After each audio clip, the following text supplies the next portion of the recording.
Hi friends, and welcome back into my studio. If you are new here, my name is Tammy Ernest and I am a long-arm quilter, and here on my channel I like to share customer finishes as well as the personal projects that I'm working on. And this is hot off the sewing machine.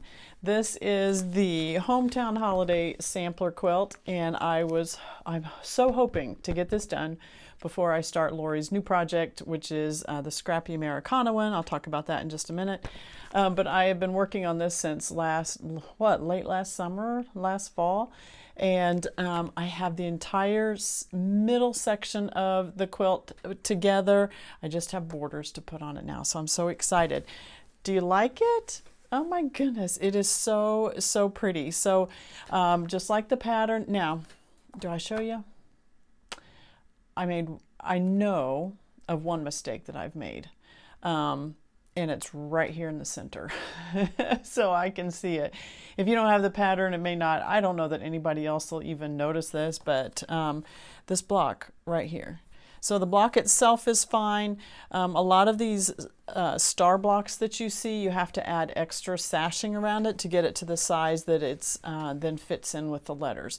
This one right here, you only had sashing on one side of the block. I mean, you have your vertical, but to get it to the right size, there was only one piece of sashing on it. And I put it on there, and then when I put it into the quilt, I put the sashing at the bottom. If you follow the pattern, it says to put the sashing at the top. I don't think it really matters, but I figured somebody will notice that.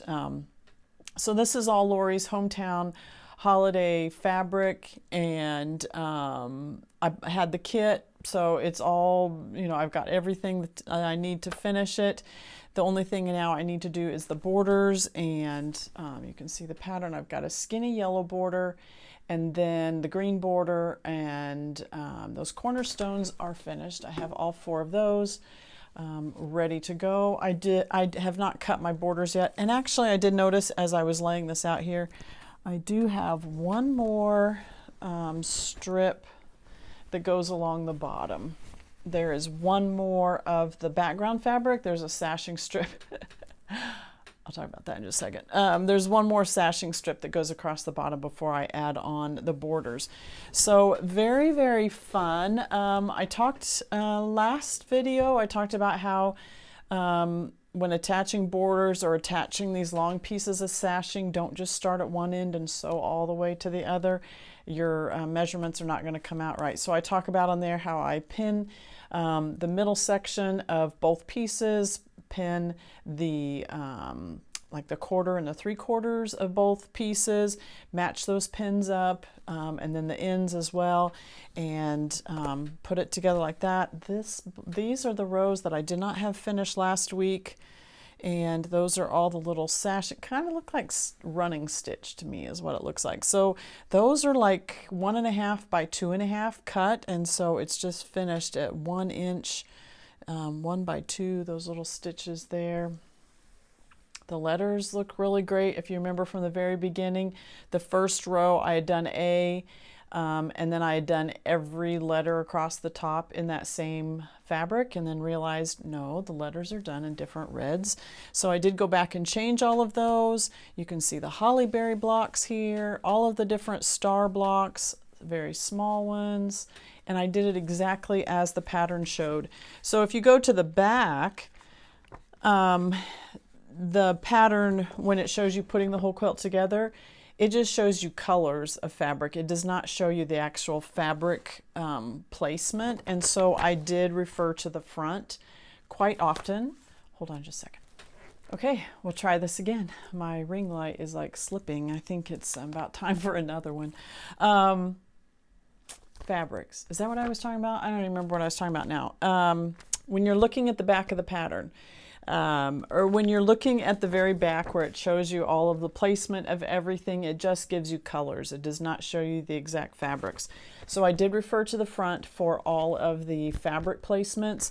So all of the little stars, the larger ones, everything that I did, even picking. Now the fabrics are shown when you're doing the letters, yes. And they show you the fabrics when you're creating the stars. But Lori does not color in the fabrics when you're in the finishing instructions at the very back. So in putting the different stars in the different places, I did refer to the front of the pattern so that I knew to put the pink one here and the green one here, because some of your blocks are the same, you know, in different places. So, because some, like this one, there may have only been one of these, but I think there was 3 or 4 of this one. So I just wanted to make sure I was getting them in the right place, just for the layout of the color. I know Lori's already taken care of all that, that the balance of the quilt, it's not too dark on one side or too light on the other. I know she's already taken care of all that. So as long as I follow what's on the pattern front, I know it's going to turn out really nicely. So you see this. I forgot to clip this off. So what this is my leaders and enders. So you may have a question, what are leaders and enders?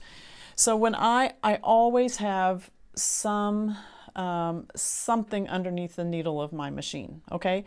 So when I finish a row, I don't just lift up the presser foot and pull out whatever I was working on and clip the threads.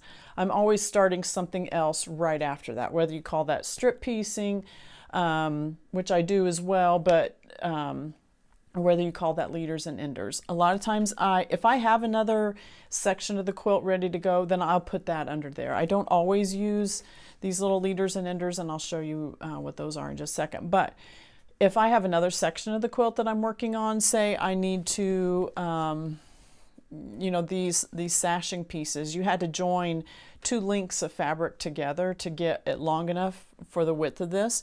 And so if I have 2 of them and I run that through, and then I'm ready to do a long row on something else, I'll run that right through afterwards.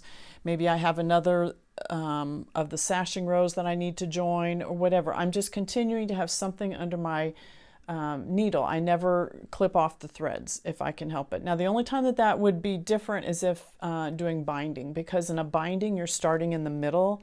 I assume everybody does. You know, you're starting in, I'm starting at the middle of the bottom of the quilt, or at a good spot wherever I am starting. You're starting in the middle of your of the edge. I'm not starting at a corner. And so then there's nothing under my machine. You know, I'm starting that binding, attaching that binding to the front of the quilt right at a section in the middle of the bottom. But anytime I'm just starting and stitching straight through, I'm always got something underneath my machine. So like I said, I usually try to have the next section of the quilt to go or something, so that I'm just continuing to piece things through. But if I get to the end, like I must have this one, and I don't have another section of the quilt to add on, then I do these leaders and enders. Let me grab my my little clippers and show you what these are. These are just 1.5 inch squares, okay? And this is what I call my leaders and enders project. So I have, and I've shown these before, but maybe it's been a while since you've seen it. I have these little muffin tins, and I have these anytime I'm getting to the end of a piece of fabric and I don't have enough I don't have like a fat quarter left or that amount of size, or but I'll cut it up into different squares. So I have baskets underneath my cutting station that I have 5-inch squares, because, and I do this all from Lori Holt. She's the one that taught me this by watching her videos many years ago when she was first starting out. I was just, wow, I didn't know you could cut up your scraps. I've been saving everything as these odd shapes of fabric, you know. And when she posted a video on how she cuts her scraps and then stores them in baskets, I'm like, I love it. So 5-inch size, because then if I need something that's 2.5, it's very easy to cut that in half. So 5-inch squares or strips. It doesn't even have to be squares. If I have a strip of fabric and can cut it 5 inches wide, then I'll cut that and put it in my basket. 3 inches, 2.5, 2 and 1.5. Okay, those are the sizes that I have in my baskets. Then I will also, those 1.5-inch strips, I will cut into small 1.5-inch squares, and I put them in my muffin tins, usually by color. This is kind of overflowing. So I have oranges, blacks. These are some low volume, but not purely white, and I like to keep white in another tin that I show. So then I have a bunch of just tan color ones, And these little muffin tins, I mean, you can use your regular baking ones. These are older ones that I found in an antique store or something. Mostly blues, mostly reds. These are a little jumbled up and I need to rework them. So I keep those colors in there. And then I also have this that sits next to my sewing machine. These are all my white 1.5 inch squares. So as I'm working on something and I get towards the end, I just cut up whatever's left into 1.5 inch squares and I just throw them in this little tin. So then when I get to the end of a line like this, now one more thing before I talk about that. I keep, this is one of Lori Holt's tins, and this is this size tin. I don't even know if she has these out anymore. But these are perfect for these 7-inch design boards. They fit perfectly in here. So I have these 7-inch design boards in here.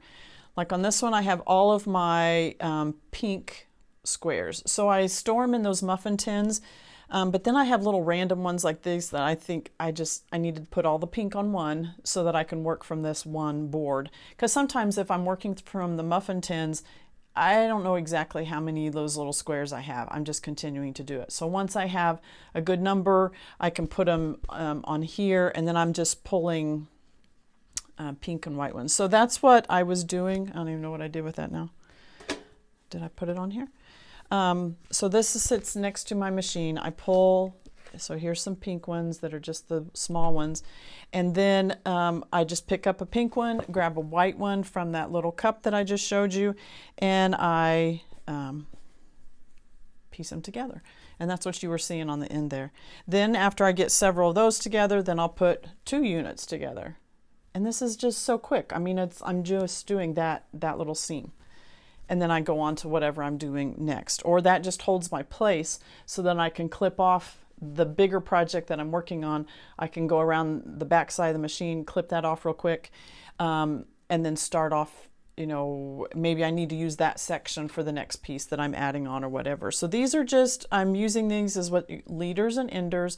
So like leader and ender is kind of like the same word for the same thing, 2 different words for the same thing, because it's actually the end. I'm putting it under the end when I get to the end, but it's also leading me into the next piece. So what I'll do is I'll have several of these. Once I get several of those, then I just run these, and I'm not even pinning these when I run them under, so my intersections may not be exactly perfect, but this is just meant to be a quick project in between what I'm working on my bigger one, and using up scraps. So I just layer 2 of these together, run it through, just try to nest my seams as best I can. Then once I get a good section of those, you end up with this. So what I do is I do 5 rows, 1, 2, 3, 4, 5, and those are 4 squares. So pretend like this bottom row is cut off. So I'll do 5 rows, 1, 2, 3, 4, 5 of pink, white, pink, white. Okay, and I join those 5 rows together. And then you notice I have one more row that's left then, and I'll take one of these, and I will add one more pink square at the end, and then that's how I finish off the square. I put that one. And you can kind of see on the back, you can see how all of these are pressed open, and then this is the last row that I added on. So I had the 5 rows there. Lori talks about this. This is something that she taught me.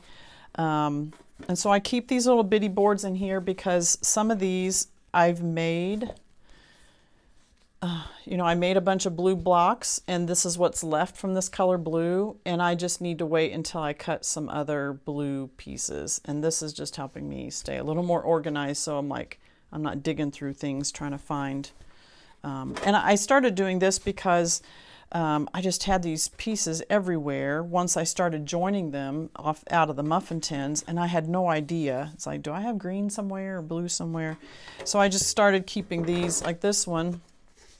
This is all together. These are like a slate blue. This is all together, but I need one more section of this. So this is just sitting in here until I find some other squares, or maybe I don't even like that one, because can you see how these blues, I have 2 blues in there that are a little different, and I don't quite like that one.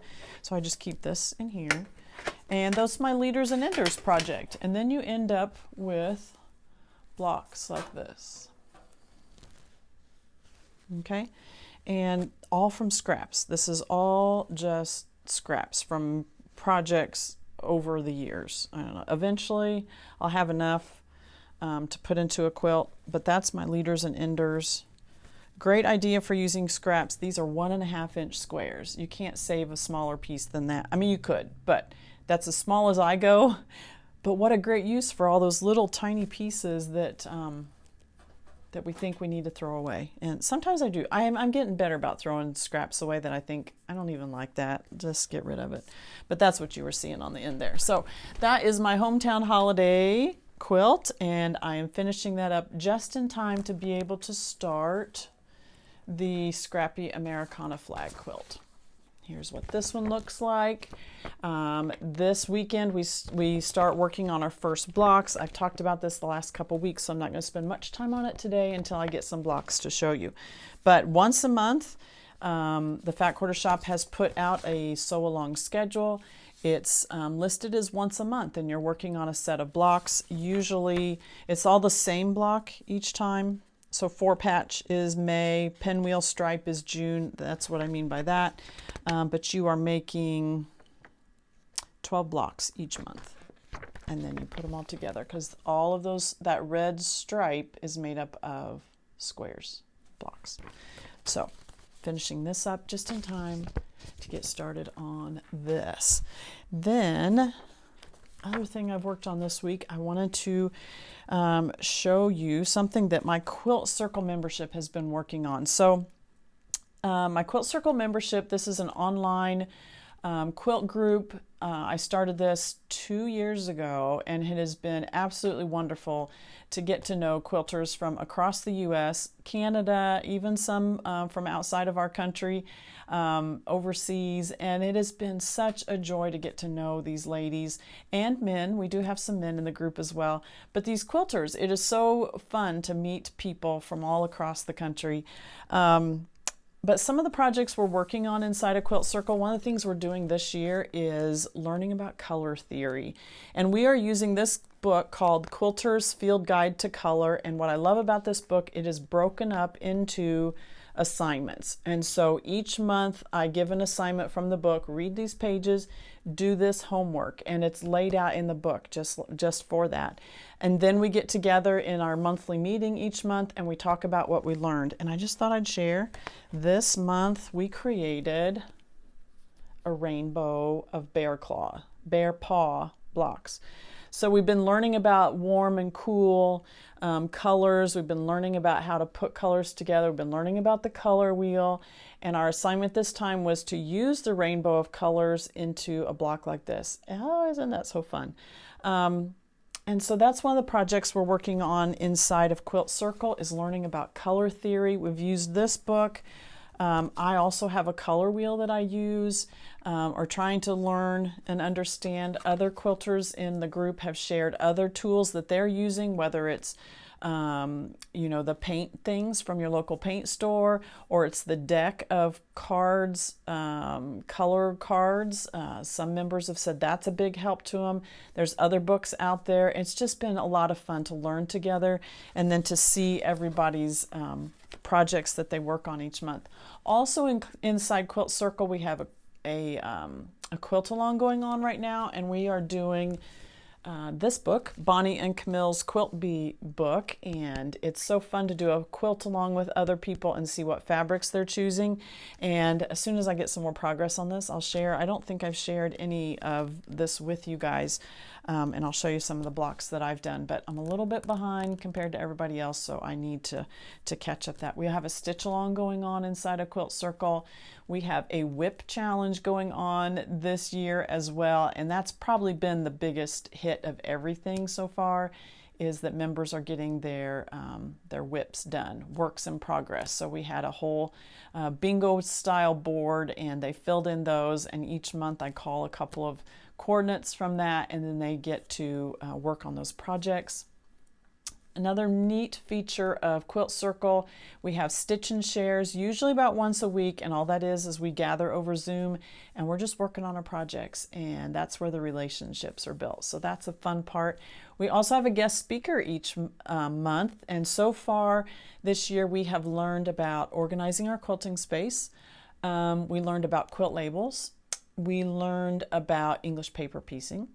And then this month in Quilt Circle, we're learning about barn quilts. So excited about that one. So once a month we have a guest speaker, and then we also have all of these other activities going on inside Quilt Circle. And I say all that to let you know that I will be opening up Quilt Circle again probably the end of June. So there is a wait list if you would like to be notified when Quilt Circle does open for new members. Then you'll want to join the wait list so that you're sure to get those emails when they go out. And I'm thinking the end of June. I need to nail down some dates for sure, and then I'll let you know on a future video. But Quilt Circle is meant for those who can't get to a guild in your own area. Not meant to replace it. If you're part of a guild, I think that's wonderful. But if you, for whatever reason, aren't able to get to a guild in your local area for health reasons, for family reasons, for travel reasons, for timing, whatever it is, but you would like to get together or you'd like to be a part of a group that just encourages you, motivates you, find a community of people that understand you. We're all quilters. We've done more cross stitch in our group this year as well as compared to prior years, and that's been a lot of fun too. So if that's something you're interested in, you'll want to get your name on the wait list. There is a link in the description down below that will take you to a landing page where you can just sign up for the wait list. That will also put you on my mailing list. So each weekend you'll get my email that comes out, the newsletter that comes out, which is really a recap of my weekly video. So Quilt Circle will be opening up in June, and if you'd like to be a part of that, make sure you get your name on the wait list. One last thing I wanted to share with you before we go on to customer quilts is I just have to show you this. So Mother's Day is coming up this weekend as well. And at our church, we always give the mothers in attendance that day a small little gift. Well, we give them flowers as well, but then we also give them another little gift. And it was my job this year to find a small gift for everybody. So I don't know if you are aware of these, but I got these tea towels that every lady in at our church is going to receive this Sunday for Mother's Day. And these are tea towels. I don't want to undo it because this may be one that we have to give away. But anyway, Fancy That Design House, Stephanie is the designer for Fancy That Design House. This is her business. And if you remember my square up quilt, that's what I have hanging on the back of my chair here. My square up quilt that I did in her fabric line called Things Above. I love everything she does. I love her fabrics. But if you go on her website, she's got lots of other products too. And these are tea towels, and like the old flour sack type towels. And she has done some of her artwork on here. And this one, what I did is I chose 3 different ones, and then I ordered multiples of 3 different ones. This one has the song titles on it, hymns on it. And so this one says, I'll just pull it out. I'll just pull it out. You got to be able to see it. This one says, Amazing Grace, How Sweet the Sound. And it's a tea towel, like an old flour sack towel. How cute is that? So I got some in the blue. I got another one. This one says, I got to be able to fold them back up.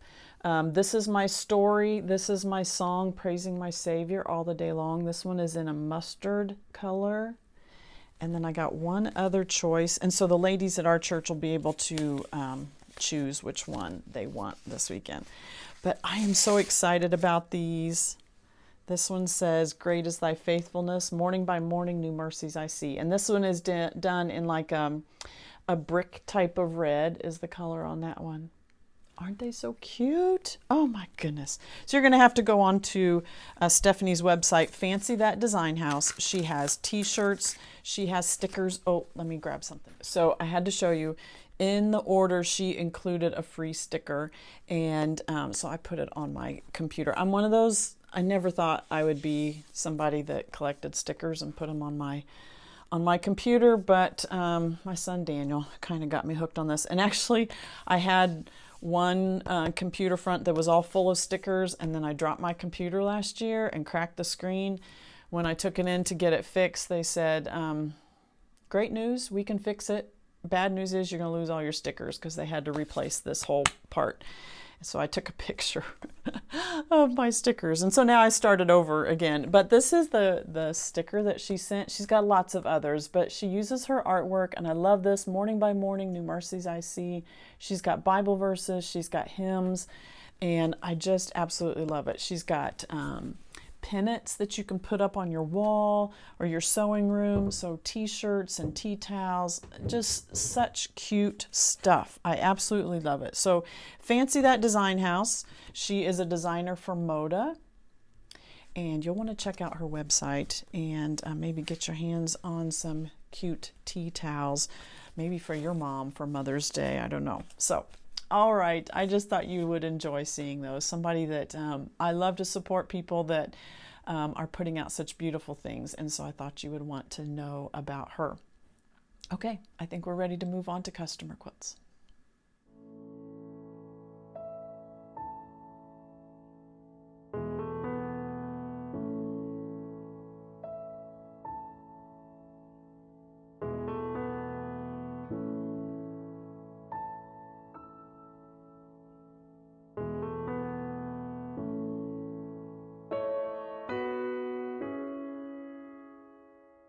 I have three beautiful quilts from Carol. This first one is called Fragment, and this is a Zen Chic pattern, and here is the pattern cover. And once again, I love to see how a quilter has changed the color scheme, you know, from the pattern cover. So you can see the dark background fabric with the lighter prints as the blocks, and then Carol has totally changed it up, done a solid white background fabric, and then purples and blues and greens for the blocks.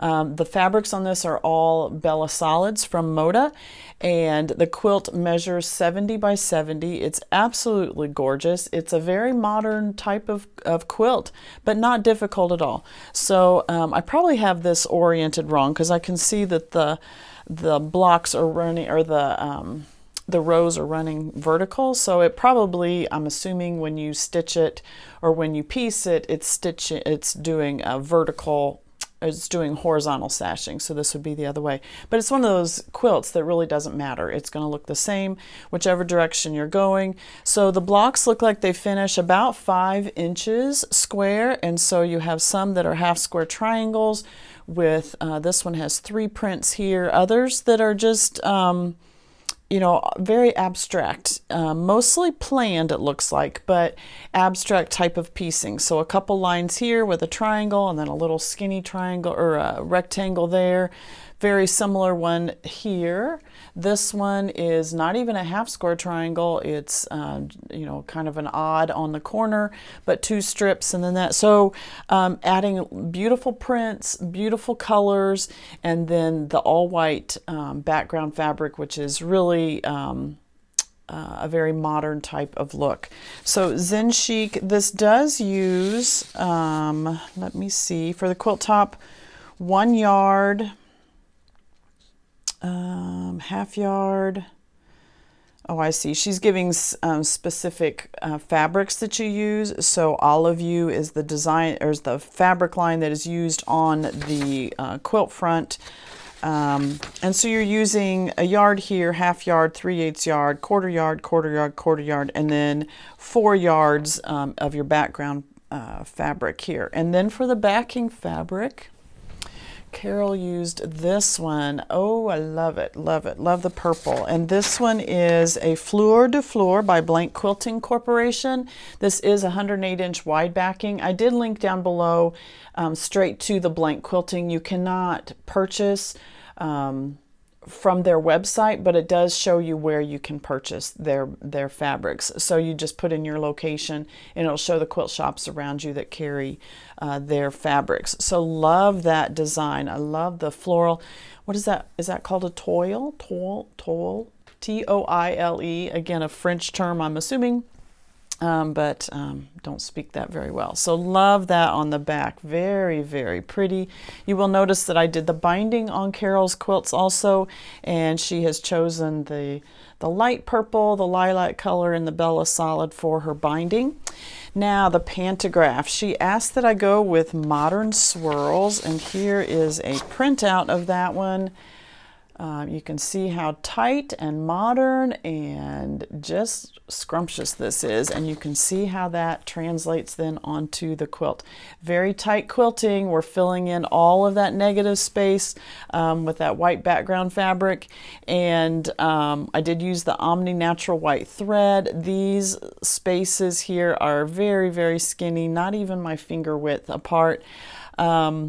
And I just love it. I just love the texture it creates. I love how it's filling in all of that negative space, and just so beautiful. And Carol says this is a quilt for her. And Carol is quite the artist herself. Every time she sends me quilts, she always includes a note card that she creates from photography that she took. Everyone has been absolutely gorgeous.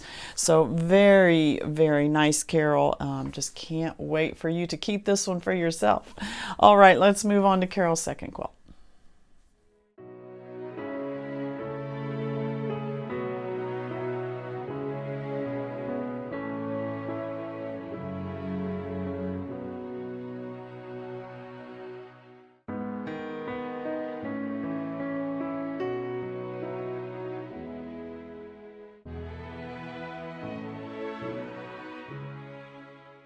Carol's second quilt is a 3-yard quilt with a little tweak to it. So this one, 3-yard quilts are done by Fabric Café. This is, the pattern is called Checkmate. You can buy this from their website just as an individual pattern, or it also is available in their book, the 3-yard quilts for kids, and that's what that one looks like.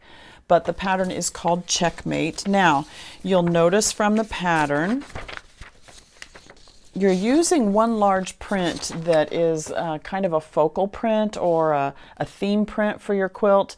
This one has, oh, it's kind of hard to tell the size of that. Maybe trains or something like that. Then Carol has chosen a jungle theme for hers. So pretty. She did tell me that she used lots of different fabrics for this one. It wasn't one solid line. So whatever I can find, I'll link down below. I haven't looked up all of that yet. So one focal fabric that you're using for the width of the quilt here, and then you're doing checkerboards in between those widths. And so this one's kind of like the leopard spots and the yellow. This one's kind of the leafy jungle type print in the green. And then what Carol did differently is she added the blue strips in here in between. Isn't that a nice feature? I mean, Carol's got such a nice eye for color. So this blueprint, kind of a turquoisey blue, has little bird feet prints on it, like somebody was walking across the fabric. But it's so nice because it pulls out the blues, the brightness. I think it really brightens up this quilt here. And then she has added the leopard print as the border, as a skinny border in the cornerstones, and then the green print as a little larger border around there. So pretty. And then use that blue as the binding, and I did finish that binding for her as well. So pretty. I just love that. So cute. And so again, Carol's taken her quilt and she has changed it up a little bit, just added a little bit more in there. That is going to add to your yardage, but those are just strips, and she's done that on either side of the checkerboards. In between each row is really what she's done, you know, between every checkerboard and the themed fabric there. So her quilt, where the original pattern measures 47 by 63, she says hers measures 48 by 68. So she really didn't add that much to the size of the quilt. All right, so for the fabrics, she says some are Dashwood Studios, Northcott, Andover, QT Fabrics, Dan Morris, Kim Schaefer, Deborah Edwards, Sally Payne. So 1, 2, 3, 4. Oh, the background fabric. This is a flannel. It's like a green, light green flannel. Not a wide backing. There's a seam right here. Very nice though. I like that print. You see just the 3 lines vertical, 3 lines horizontal.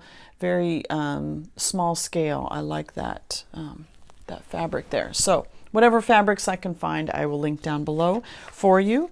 And pantograph. She chose the Woven Wind pantograph. And this is what that one looks like. I did scale it down a tad bit, not too much, but a little bit from what you're seeing here. So I've used this Woven Wind pantograph on quite a few jungle type themed quilts. I think it's a great one. I think it looks like, I've done some on that had more zebras on them, or leopards or something like that. I just think this kind of looks like an animal type of print. Again, without adding the actual animal, without adding a zebra, without adding a cheetah or a leopard or whatever. And you know, I'm not a big fan of those pantographs. Not that I won't do them. I'll do them if that's what the client wants. But I really like this, where it's just adding the texture and not adding the animal itself as your pantograph. The thread on this one, I did use the Superior Threads. They're So Fine line, the celery color, which is that greenish gray color. I felt that blended really nicely with these these fabrics. And again, on the back, I used the same on the back. It really is just about the same color as this light green on the back. And I just felt it matched the tone a little better. You could have used a light gray. I think that would have looked nice as well. But this celery color really kind of takes on, and I don't know how it does it, but it kind of takes on a little bit of the tone of whatever fabrics you're putting it on. So even, so on these green prints, it looks a little more green. And actually on this yellow print, it almost looks a little more golden color. It's a very fun thread, and then blends really nicely with the jungle prints through the center there. So very, very nice. So that's the So Fine celery color. It's a great one to add into your, you know, your fabric choice, or your, not fabric. It's a great one to add into your thread choices. I think it's one that can just kind of meet those spots where something else could have worked, but I think this one is a little more spot on, and I like that one. So that's Carol's second quilt.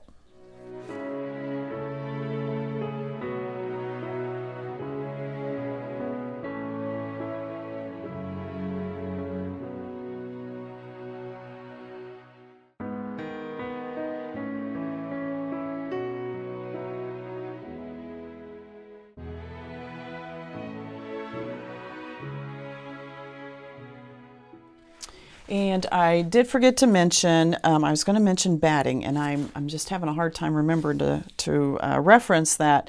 For the 3-yard quilt that I just showed you, she did use Quilter's Dream 100% cotton. That was in the natural color.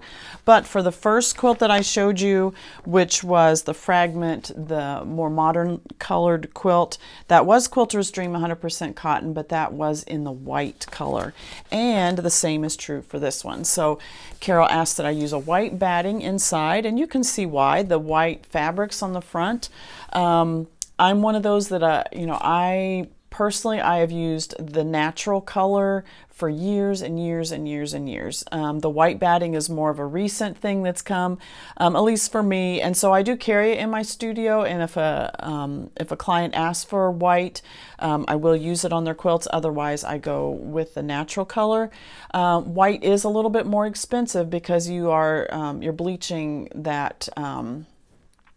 You're bleaching those fibers in order to get it white. The natural color is that little more of a tannish beige muslin type of color. So it is a little bit more expensive, not terribly, but if you are concerned with the natural color, dimming the color of your quilt tops or something, you've got a lot of white space on your quilt top, a white is a nice choice. Now I know with Quilter's Dream, which is what I carry, there are no harsh dyes. And I several years ago, I interviewed, for my Quilt Circle membership, I interviewed one of the workers. I'm having a hard time with words today. I've interviewed one of the workers at Quilter's Dream, and she was telling me about the white and how they get that. It's not a lot of harsh dyes, and I want to say it wasn't even bleach, but I can't quite remember. So you might check out their website, or look at a package of Quilter's Dream White and see what the process is there. But a nice choice. I really like the white, and I do carry it in my studio. This pattern I love. This pattern is called Suburbs. This is a pattern by Cluck Sew, and there is what the cover looks like. So cute. I love house quilts. Absolutely love it. This one is so fun because you can see across the top you have the blue sky at the very top. That's nice. It's really cute. It's really cute. So this one is, the pattern comes in 3 sizes. It is layer cake or fat quarter friendly. The 3 sizes are the throw size, which is 63 by 73, which is what you're seeing here. There is a larger size that's twin, 63 by 91, and then there is a full or queen size, 84 by 91. They give the requirements both in layer cakes and in fat quarters, so whichever one you're wanting to choose. So like the full size one takes 2 layer cakes. Layer cakes are 10-inch squares, plus your additional fabric that there. So that's by Cluck Sew. I love their patterns. I think they're so fun. The fabric line on this is Sweet and Plenty. This is done by me and my sister. They are moda designers. Fun prints. You've got some lime green, some pinks, some turquoise, some black, gray, not really a black, more of a gray. I love how Carol's interspersed all of these together. I love just the fun, playful prints that these are. It makes for such a fun suburb. Fun houses. So simple houses, you just have a door on each one. There's no roof per se. It's just a triangle shaped roof. I liked how they've spaced them out and put in some spacing between the houses. I think that's a nice feature on this quilt. So you'll have 3 here, 1 here, 2, you know, it just kind of is a little more random in that way. I like how Carol has mixed up the fabrics for the doors, and she's done a nice job of using this fabric line and interspersing the fabrics just to get a nice look to the quilt. So this one, it doesn't look that difficult. I think you could have this one together pretty quickly. The backing fabric is also from that line, if I am correct in that. This is not a wide backing. You can see the seam right there. A fun print though, so that's why I'm thinking this is from the same line, even though I don't quite see those same prints. Obviously it's in a much larger scale, so this wouldn't look as good on the front with those houses, but I will look for this and see if I can't find this yardage for you. But the same colors, you see the turquoise and the limes. The darker are just in the polka dots in between, but the white backing as well. I did the binding on this one for Carol also. I love that she chose a striped binding. Can you see that? So cute. And I think that adds a nice feature to the quilt. Just a fun, playful, just very springy. I can just see this on a young girl's room, you know, for her bed. I just think this is so cute. The pantograph on this one is called Thread Songs Meander. Thread Songs is just the designer. It is a meander design. Now I did this using my computer, but this is obviously this is probably the very first thing that you would try if you are a hand-guided long arm quilter. Super simple. This is where you start, you know, working yourself into corners, getting yourself back out, trying to make uniform shape.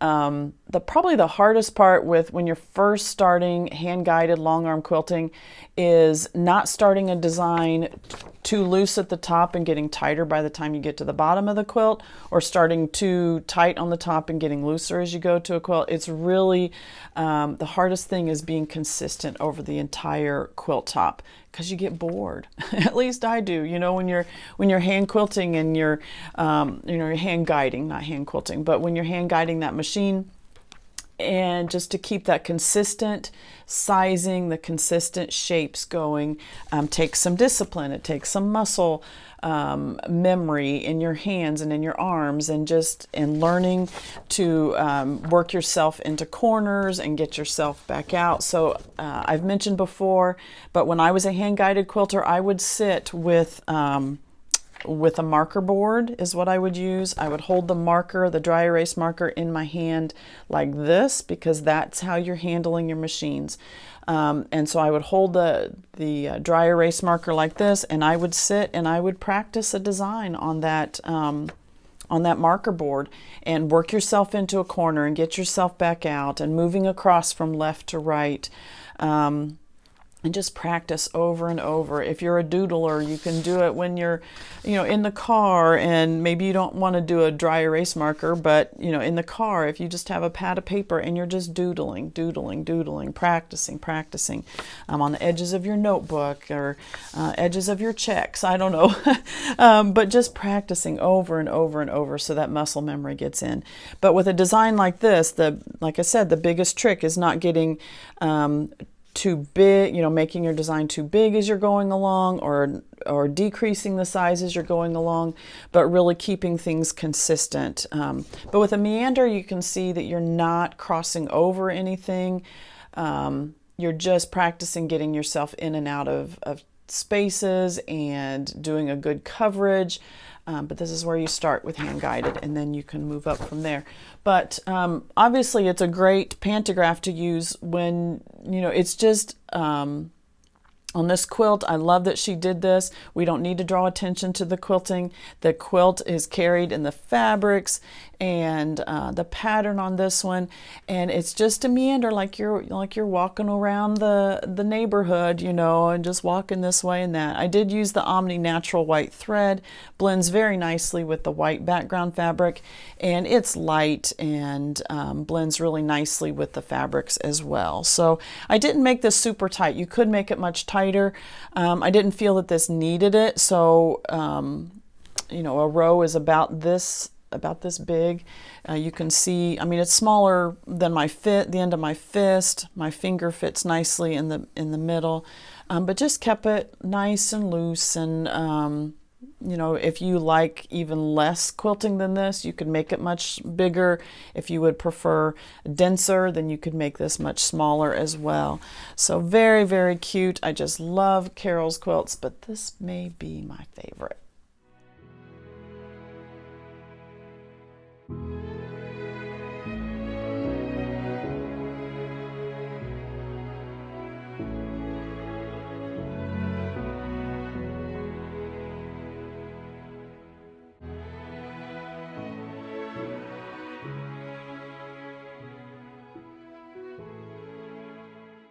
So it is graduation season. I see a lot of t-shirt quilts this time of year. So this is Judith's quilt, and she is making this for a grandson. This is the typical t-shirt quilt design. This is what I like to do as well. I think it's the simplest, and it just shines all of those t-shirts very nicely. This is 30 shirts, or 30 squares. Now notice she's filled in a couple of squares with just fabric. Great idea. If you don't have quite enough t-shirts to do 30 spots, then just do some fabric that's kind of that reflects the recipient's interest or something. She's got musical prints in a couple of different places. I think two different places. There's another whole line of t-shirts on the other side of the long arm. So there are 30 squares in all in this one. It does measure 72 by 88. She has a 2-inch border all the way in between a 2-inch sashing between all of the t-shirts, and then a 2-inch border around the outside edge. Now, this did just come off the long arm prior to loading the one you're seeing on there, so I have not trimmed up the quilt. So this will show you when you can see, I don't know if you can see, just the light gray is the very end of the quilt. And when I take a quilt off of the long, well, first of all, when I stitch a pantograph, I always go off the edges. I like the look of that. I don't try to fit my pantograph right to the edges of the quilt top. So I do go off the edge. You can see it's probably over just, maybe 2 inches over on all sides. At the top, maybe not quite so much because I started just outside the top of that. But as a quilt, as you're quilting, sometimes the quilt shifts a little bit or the quilt's not quite square. So I just prefer to go outside the edge. Now, when I then trim a quilt off, there was more backing fabric here. But when I trim it off of the long arm, I'll trim it just to the outside of the stitching so that then I take all of that extra fabric, the backing fabric, batting in this case also because Judith sent me the batting for this one. I trim all of that off outside the stitching line and then I return all of that to the client. The extra backing fabric, the extra batting, and that one is all clear. There's no stitching on it or anything like that. Then that's how I cut everything away from the long arm. Put all of that into the box for the client. Then I will take this actually down to my floor in here. I have a hardwood floor here in my sewing studio. I have a large cutting mat that I keep underneath the long arm. And then I will lay this out and I will trim flush with the top of the quilt. So that's how it comes off the long arm. So you are seeing it fresh off the long arm. I have not trimmed it up to the quilt top yet. I was filming some other things today and just decided let's go ahead and film this one as well instead of and then I'll trim it up once we're done here. So these squares look like they may be 10-inch, 12-inch. Well, wait a minute. 1, 2, 3, 4, 5. And I said the quilt was 72. So you want me to do some quick math here? 2, 4, 6, 8, 10, 12. So these are all 10-inch squares. No, 12-inch squares, because 12 would make it 60 inches just for this, just for the t-shirts, and then another 12 for all of the sashing in between, and that would give me a 72 inches. So these are all 12-inch wide, 12-inch square t-shirts. She's done a really nice job of centering everything. I always use stabilizer on the back, the SF101 stabilizer, which is an iron-on fusible interfacing, because especially if you're doing anything, well, cotton, I mean, these t-shirt fabric stretches anyway, but you can even then use some of the, if you've got a slickier t-shirt, you can stabilize those and then you're able to stitch on those as well. I did want to show you something else that Judith has done. She has about 4 places in the quilt where she has done some of her grandson's drawings from, this one says 2014, so, what is that, 11 years ago? So he had to have been just a little tyke when he did these drawings. So she has printed this out on fabric, the paper, like the inkjet paper, I'm assuming, that you can run through your printer, and then she's printed those out, and then she's added some extra fabric around so that she gets to that 12-inch square size. So fun, such memories. A great way to, to get, I don't know, what are those, inchworms or something? I'm not sure what he was drawing there. But just a great way to put those into a quilt and keep them forever. I mean, we have the papers and those kinds of things, but to put it in a quilt, I just think is very, very cool. So here's another musical block, just with some music fabric. A lot of these are Reese's. I think one of my kids had one of that, one of those t-shirts. So a lot of musical type of things, or musicals like he was a part of or something like that. The backing fabric then, this is a 108 by Connecting Threads. Connecting Threads does have a lot of wide backings you can choose from. So this looks like the lines running both horizontal and vertical, just random straight lines, but no pattern to it. It's not like a grid fashion or anything. So the navy blue there.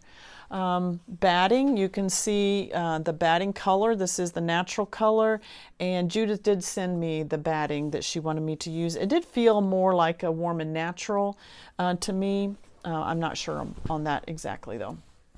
Pantograph on this one, she let me choose, and my favorite for doing t-shirt quilts is the diagonal plaid on the bias cut.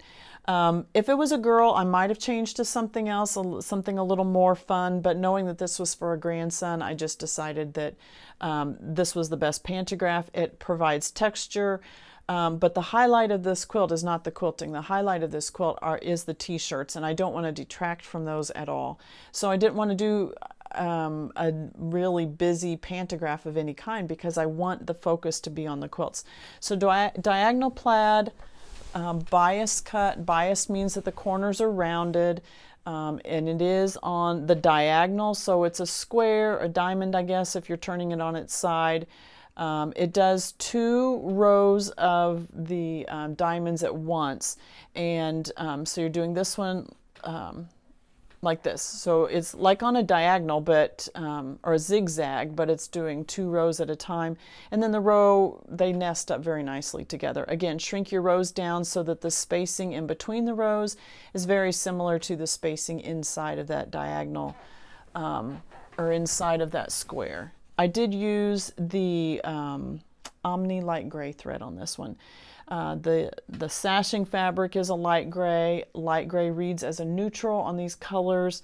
White might have been very noticeable. Cream, I think, would have been noticeable, especially since it's for a guy. I think gray is just a good choice. Anything darker would have been too overpowering and too dark for that. So the size on just this one square, I think, if I remember right, the entire row was 6 inches, and so that's going to make the square probably 2.5, maybe 2, because there is some overlap there in the size. So this may be 2.5-inch square, but then the entire row itself was 6 inches, if I remember right. So fun! A great way to use up those quilts. Use up the quilts. A great way to put those T-shirts into a memorable gift, and man, they're going to remember this forever. So just love it. She did a great job on it.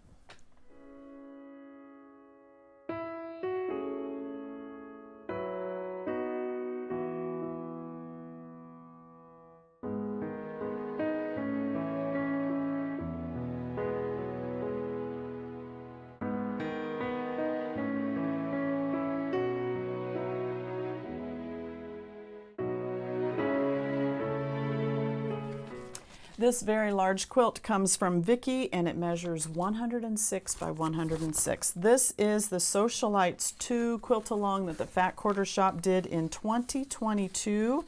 This is 24 blocks, all done by different designers. This is a free PDF that you can print out on the Fat Quarter Shop website now. I would warn you, it's about 54 pages long, so I only printed out the first 4 pages so that I could learn a bit about it. Now, this quilt you can do in 3 different sizes. You can do it in 3-inch blocks, 6-inch blocks, or 9-inch blocks, and it looks like Vicki did the 9-inch blocks. Yes, Vicki did the 9-inch blocks. So that makes the finished quilt size, from what this says, 99.5 inches square. And then Vicki did add some border on here as well. And so that's where we get the 106 by 106. So let me show you. There is a coloring page where you can add your swatches at the top and then color in the quilt so that you know ahead of time. Again, this is a good use for EQ8. If you were able to recreate these blocks in EQ8 and then color it with your fabrics, that would be a great thing to do. It also gives you optional papers if you're wanting to use triangles on a roll, or square and a square foundation paper, or flying geese foundation paper. It gives you what you would need for those, and the SKU numbers and everything, so you can order those. Then there is also a block schedule. This is a colored printout of all of the different designers and the blocks that they have done. And this gives you an idea of colorways too, so that you could add it to your quilt. Then the final page that I printed out was Kimberly's finishing pattern.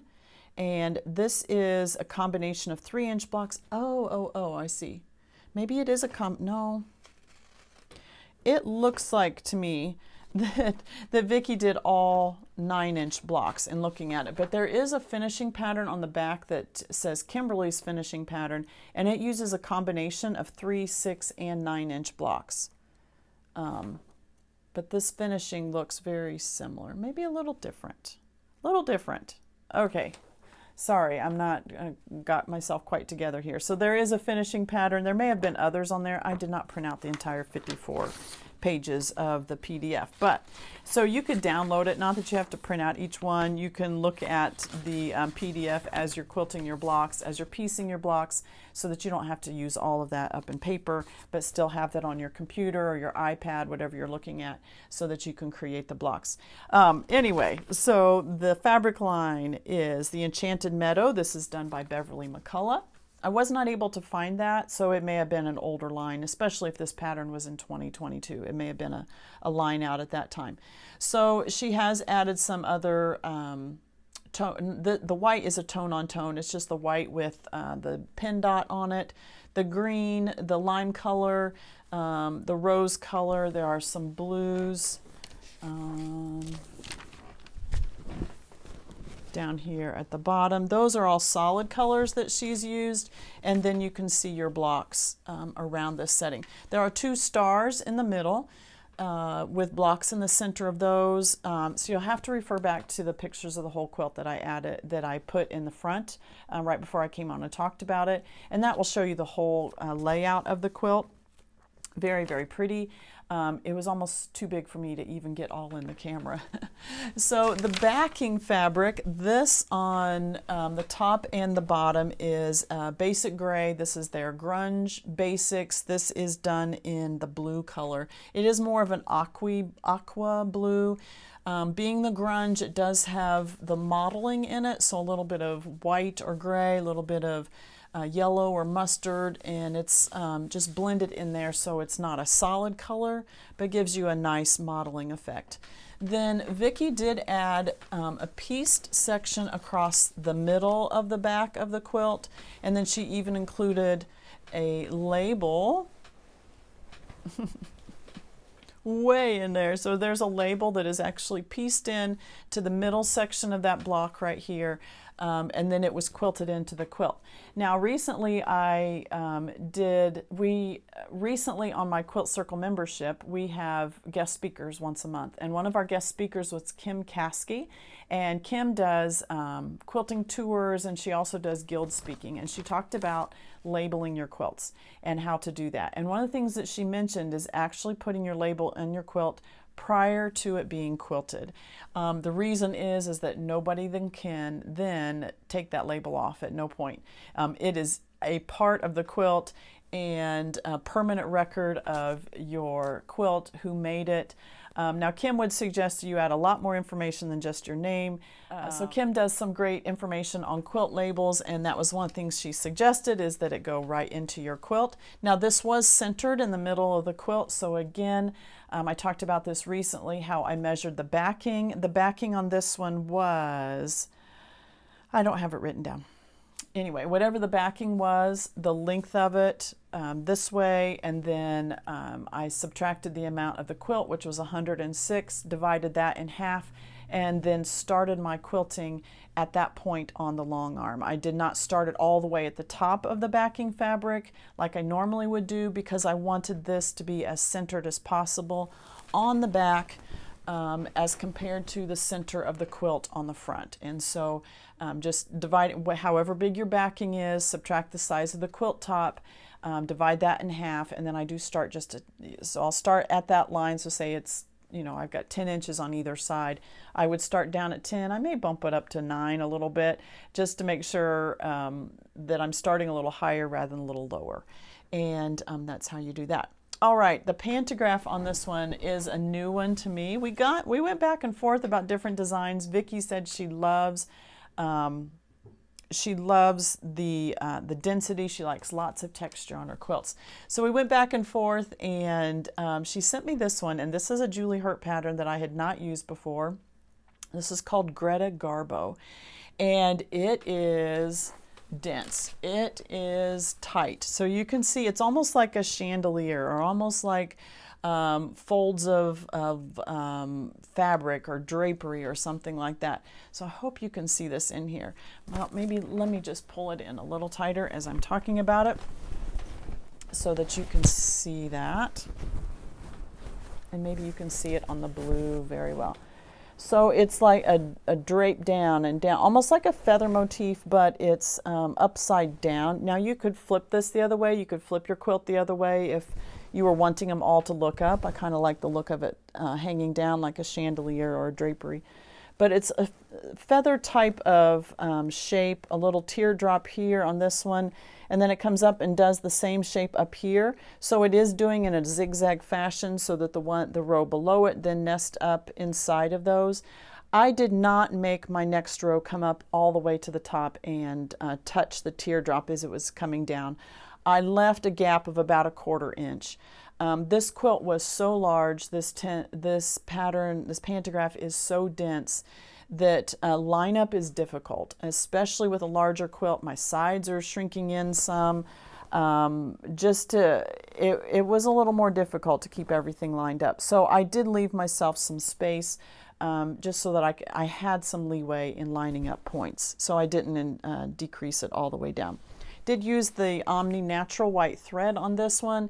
The quilt top has lots of white in it, and that just blended in with that negative space very nicely. So this one wasn't, because Vicki said she liked it really tight, this is probably only the, 5 or 6 inches tall. So lots and lots of texture, lots and lots of density on that one. And this one really, it took me 2 days to quilt this out. That's how dense it was. And that's like 2 full days of quilting to get this all stitched out. But I think it's absolutely beautiful. It makes this quilt just seem so elegant and just stately, just very, very nice. So that is Vicki's quilt. Beautiful. This is a pattern. If you just like some of the blocks, then you could still get the same pattern. It's a free PDF, like I mentioned. I did link that down below in the description of the video, so that you can just print off some of those blocks if you like. And Socialites 2. This was a quilt along done in 2022. So you want to get your hands on that. Very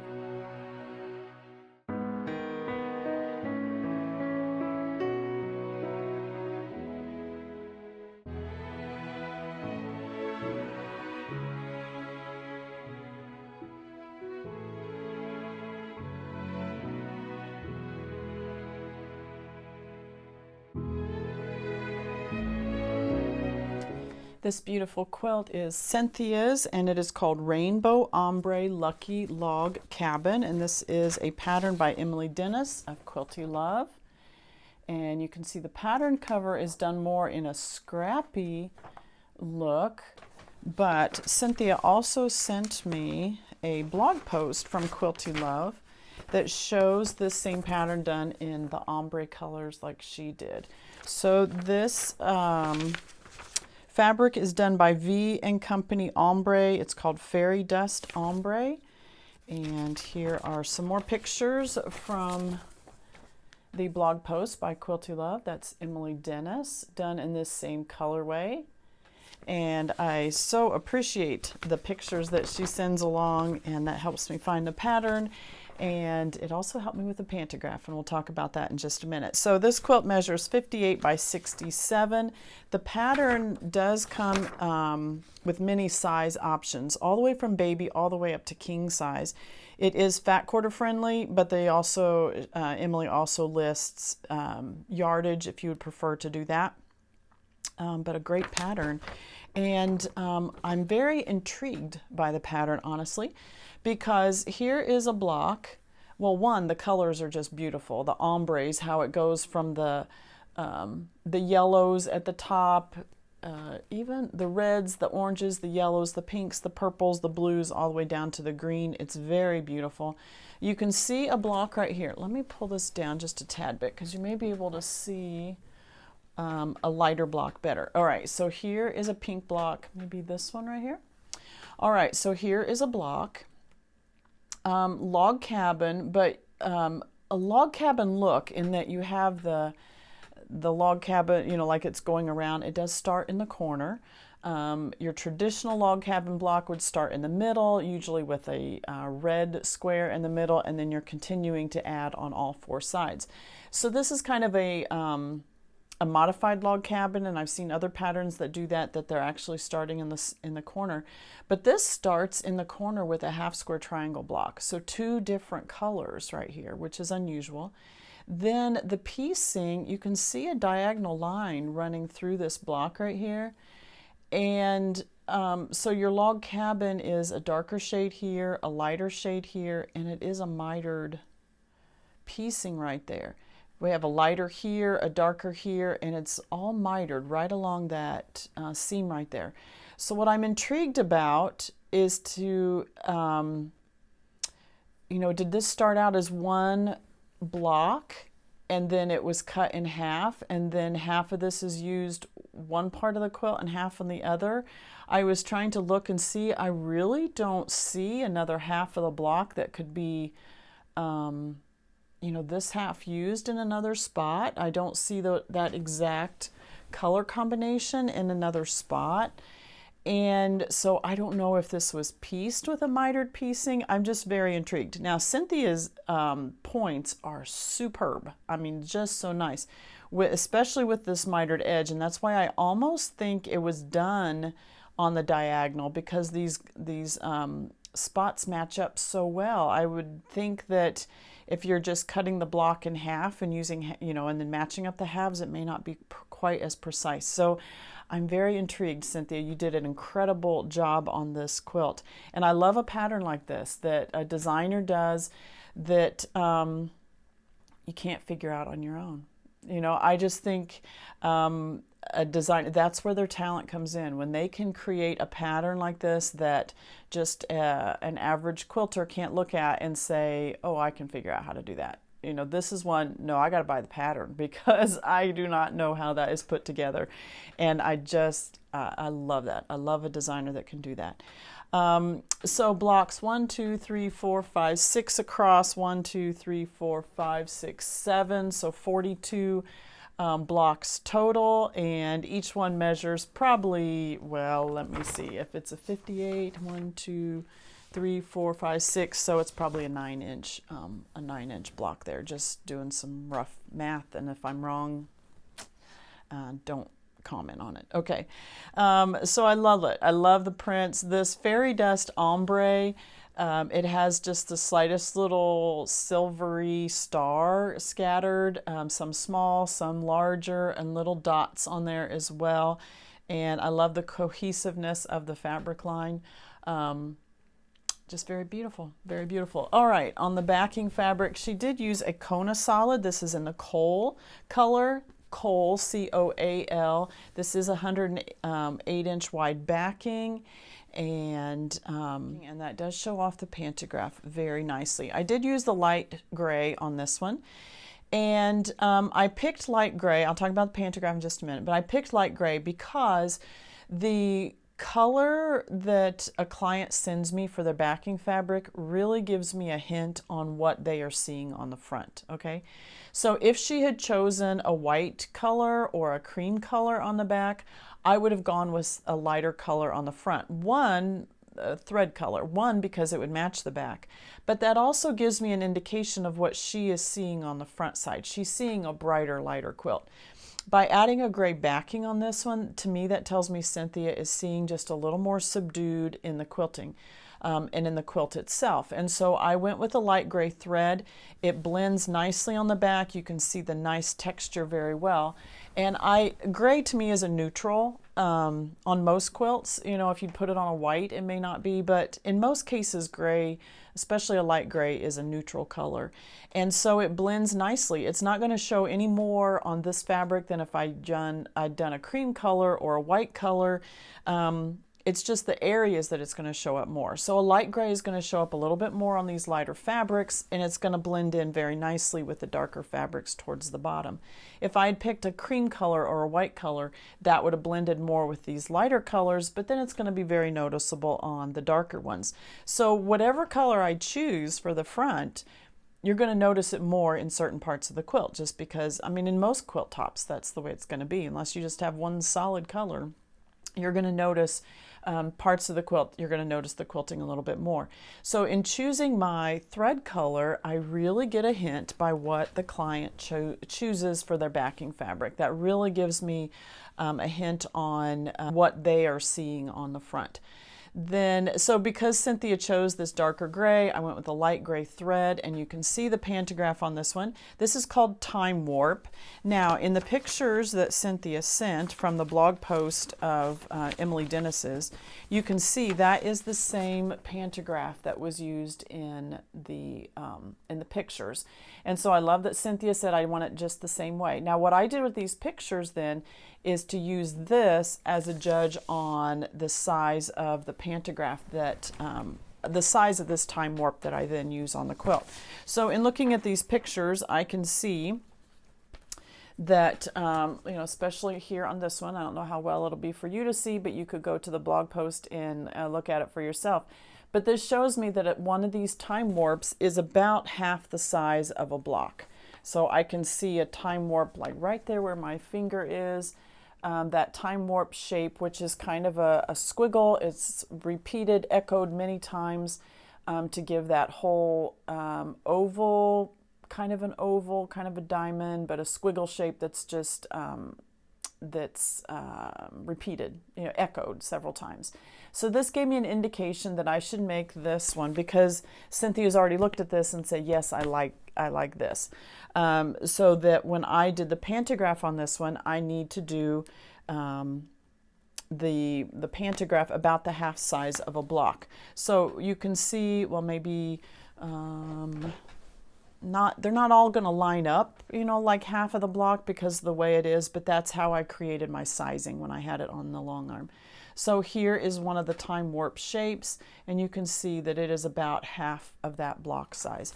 So pictures can be deceiving. If I just have a picture of this actually, the pantograph looks a little larger than that, but I know the size of this block because it's right here in front of me. So I can judge the size of this pantograph depending on the block that it's sitting on. And so by able to tell that it's using up about half of that block space, then that's how I created the size that I wanted here. This pantograph stitches out, it does a time warp here, here, here, here, here. So it's very much in a zigzag fashion, which makes it very nice to nest in with each other.